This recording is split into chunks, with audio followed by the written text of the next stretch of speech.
நீங்க கடற்கரைக்கு போனா கூட, சென்னைக்கு போனா கூட பாத்தீங்கன்னா இன்னைக்கும் அவருடைய சமாதிக்கும் அதுக்கு பிறகு அம்மாவுடைய சமாதி கூட்டம் கூட்டமாக மக்கள் போய் கொண்டே இருப்பாங்க.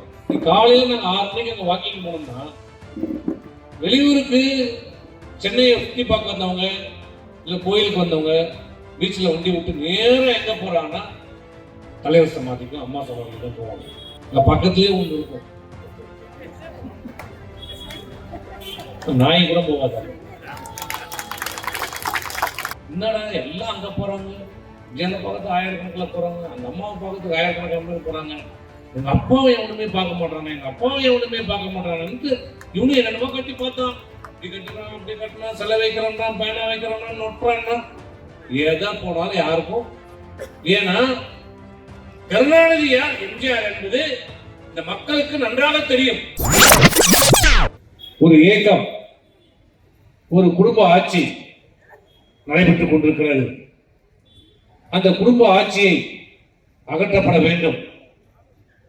திமுக என்கிற அந்த இயக்கம், அந்த இயக்கத்துடைய தலைவர் கருணாநிதி ஒரு தீய சக்தி, அழிக்கப்பட வேண்டிய ஒரு சக்தி, திமுக தமிழகத்திலிருந்து அகற்றப்பட வேண்டிய ஒரு சக்தி என்று சொல்லி கழகத்துடைய நிறுவனர் டாக்டர் புரட்சித் தலைவர் அவர்களால் தொடங்கப்பட்ட இயக்கம் அனைத்து இந்திய அண்ணா திராவிட முன்னேற்ற கழகம். அப்படிப்பட்ட புரட்சித் தலைவர் இன்றைக்கு 108வது பிறந்த நாள். இன்றைக்கு அவர் தொடங்கிய இந்த இயக்கம் அனைத்து இந்திய அண்ணா திராவிட முன்னேற்ற கழகம் தொடங்கப்பட்டு இன்றைக்கு இந்த 53 ஆண்டு காலத்தில் 32 ஆண்டு காலம் தமிழகத்தை ஆண்ட இயக்கம் அனைத்து இந்திய அண்ணா திராவிட முன்னேற்ற கழகம். இன்றைக்கு ஏழை எளிய மக்களுக்காக பல்வேறு திட்டங்களை கொண்டு வந்து கொடுத்த தலைவர் புரட்சித் தலைவர் அவர்கள்.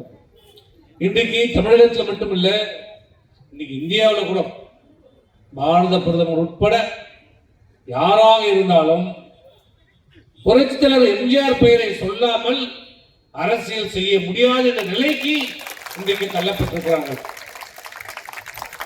இந்த உலகத்தை விட்டு மறைந்து இத்தனை ஆண்டு காலம் ஆன பிறகு இன்றும் தமிழக மக்களிடத்திலே ஒரு சக்தி வாய்ந்த ஒரு தலைவராக இருக்கின்ற ஒரே தலைவர் புரட்சித் தலைவர் எம்ஜிஆர் மட்டும்தான். நீங்க கடற்கரைக்கு போனா கூட, சென்னைக்கு போனா கூட பாத்தீங்கன்னா இன்னைக்கும் அவருடைய சமாதிக்கும் அதுக்கு பிறகு அம்மாவுடைய சமாதி கூட்டம் கூட்டமாக மக்கள் போய் கொண்டே இருப்பாங்க.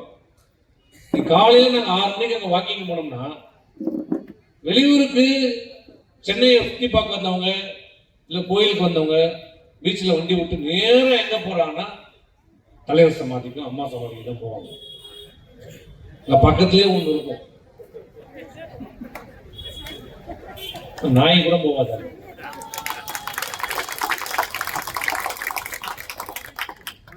ஈ அடிக்கும், என்னென்னமோ பண்ணி பாக்குறாரு.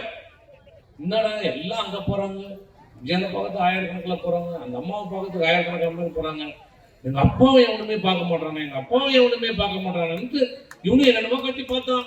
இப்படி கட்டுறான், அப்படி கட்டுறான், செலை வைக்கிறான்னா, பேனா வைக்கிறான்னா, நொட்டுறான்னா, ஏதா போனாலும் யாருக்கும்.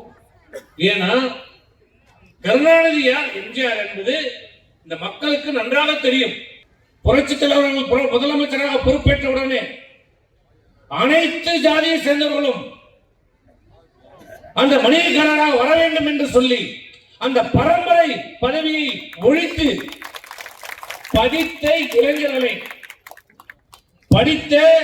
இளைஞர்களை அனைத்து ஜாதியும் சேர்ந்த தாழ்த்தப்பட்ட, பிற்படுத்தப்பட்ட, மிகவும் பிற்படுத்தப்பட்ட மல ஜாதியை சேர்ந்த அனைவரையும் வில்லேஜ் அட்மினிஸ்ட்ரேட்டிவ் ஆபீசராக நியமித்த தலைவர் புரட்சித் தலைவர் மிகப்பெரிய சமுதாய சீர்திருத்தத்தை ஏற்படுத்திய திட்டம் அது. இப்போ ஒன்னும் சாதாரணமா இருக்கலாம், அது இப்போ உங்களுக்கு விஏன்றது சாதாரணமா இருக்கலாம். ஆனால் அன்றைக்கு புரட்சித் தலைவர் அந்த திட்டத்தை, மணியக்காரனுடைய திட்டத்தை அழித்து இந்த புதிய திட்டத்தை கொண்டு வந்த மிகப்பெரிய சமுதாயத்திலே ஒரு சீர்திருத்தத்தை கொண்டு வந்த உண்மையான அந்த உண்மையான சமூக நீதியை காத்த தலைவர் புரட்சித் தலைவர் எம்ஜிஆர் மட்டும்தான், யாரும் கிடையாது. சொல்லிக்கலாம் இன்னைக்கு. அதே போன்று இன்றைக்கு தமிழகம் முன்னேறிய மாநிலம், படித்தவர்கள் நிறைந்திருக்கிற மாநிலம், என்று சொல்கிறார்களே, அதற்கு வித்திட்டது யார்? புரட்சித் தலைவர் எம்ஜிஆர். அன்றைக்கு அந்த பொறியியல் கல்லூரிகளை திறந்து வைத்து உயர்கல்வியை தமிழகத்தில் முன்னிலை மாநிலமாக உருவாக்கிய காரணத்தில் தான் இன்றைக்கு தமிழகம் இந்தியாவிலே சிறந்த மாநிலமாக முன்னேறிய மாநிலமாக உருவாக்குவதற்கு காரணமாக அமைந்தது எம்ஜிஆர்.